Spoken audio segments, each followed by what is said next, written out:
जय जगन्नाथ फ्रेंड्स रिंकीस रोसई को आपण समस्त को स्वागत जनाऊँगी।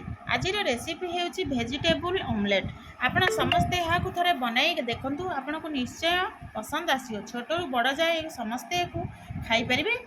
भेज आपणक पसंद मुताबक आपण वेजिटेबल गुड़ी को नहीं भलसे धोई ताकू छोट छोट पीस करी काटी रखिबे। मक्कारे अल्प लुण दे भलसे बॉयल करी पानी रु छाणिकी रखिबे। मु एठी फाळे लेंबू नेइछि, आपण ए लेंबू रु 4-5 ड्रॉप यूज करी। एमिति छोट गिनारे अधा गिना लेखाए 2 कप 2 थर आपण बेसन नेबे।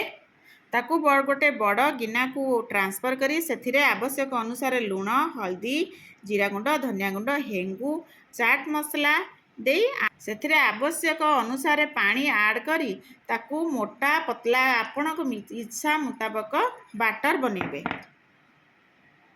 तावा गरम होला परे सेथिरे अल्प बटर ऐड करी अब ए बैटर को पिठा भलिया गोल करी तावा रे बनेबे। सिझिबा पई घोड़े देबे। देखंतु आमर एथर भेज ऑमलेट रेडी हो गला खाइबा पई। भेज ऑमलेट रेडी खाइबा पई। जदि आपन को ये वीडियो भल लागे ताले गोटे लाइक एंड सब्सक्राइब कर देबो। धन्यवाद।